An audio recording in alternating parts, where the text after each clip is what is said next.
So everything that we've talked about so far with calculations and equilibrium has had to do with acids. So let's kind of run through how to do things with bases.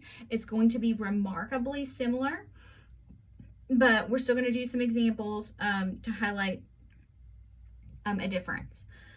So here we deal with bases. We want to find the hydroxide concentration rather than a hydrogen ion.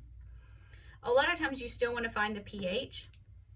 Once again, we are going to neglect or rule out, we don't care about it, the autoionization of water.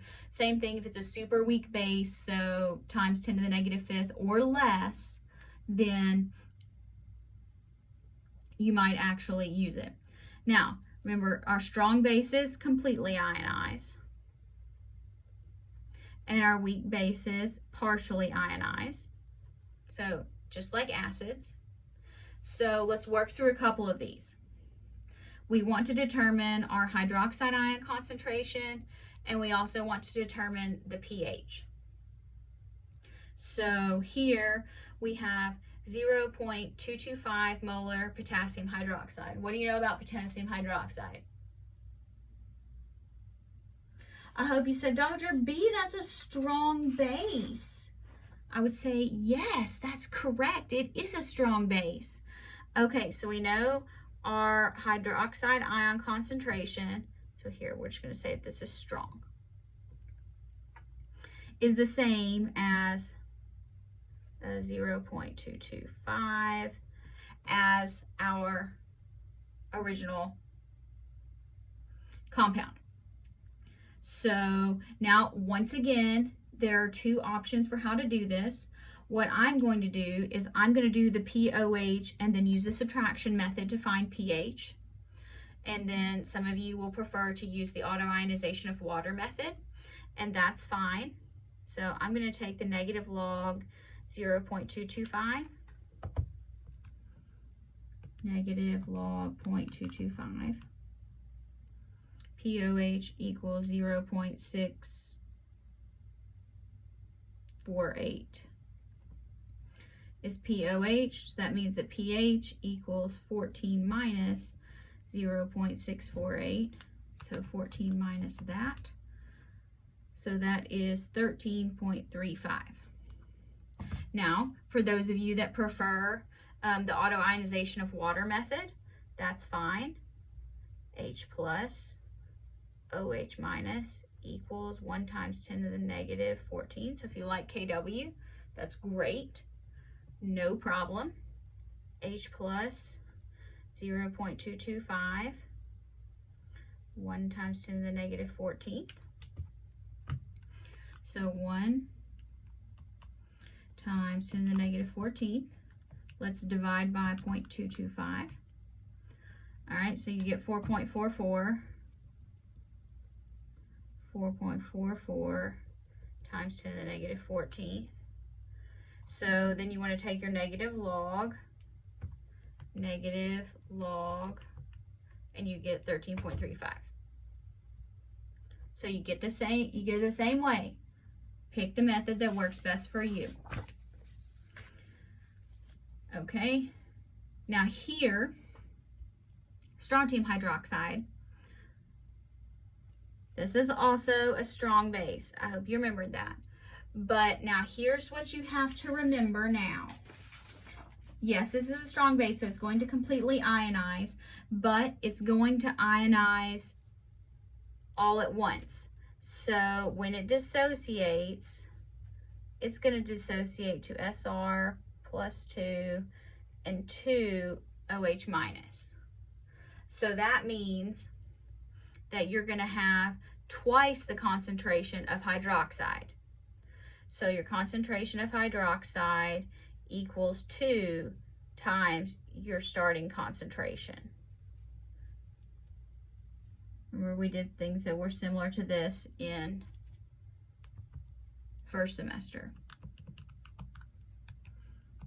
Because 1 mole of compound gives us 2 moles of hydroxide. So that's going to equal 0.003 molar.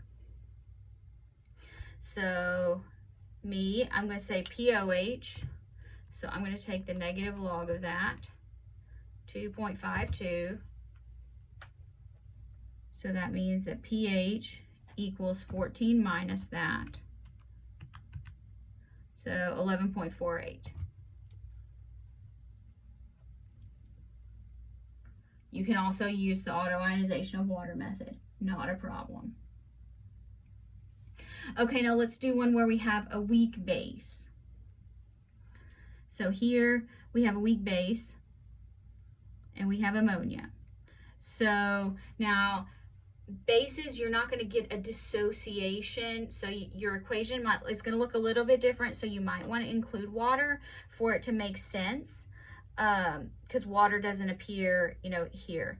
So here you have NH3 plus H2O, and so that's going to give you NH4 plus and OH minus. Okay, so there's our equation. Now remember, water's a liquid, so it's not going to count. Write our equilibrium expression for Kb. So that's going to be NH4 plus OH minus over NH3, because water doesn't count because it's a pure liquid, not an equilibrium.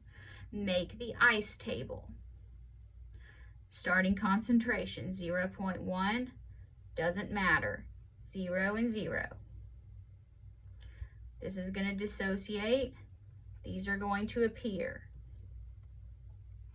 Okay, now, so 0.1 minus x, x and x. Can we use x is small? Let's plug and chug first. Equals x squared, 0.1 minus x. I'm going to say we can because that's 10 to the negative 5, but let's double check just to be sure.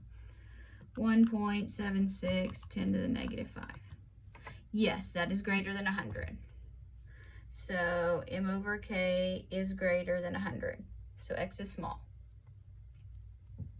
So now let's take 1.76, 10 to the negative 5th times 0.1.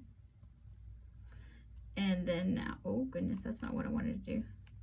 Take the square root. So x equals 0.0013. 3 significant figures. Okay. So the question is asking us to find the concentration of hydroxide ions and the pH. So do we know what the concentration of hydroxide ions is? Yes, it's equal to X. So answer the question, 0.00133 molar.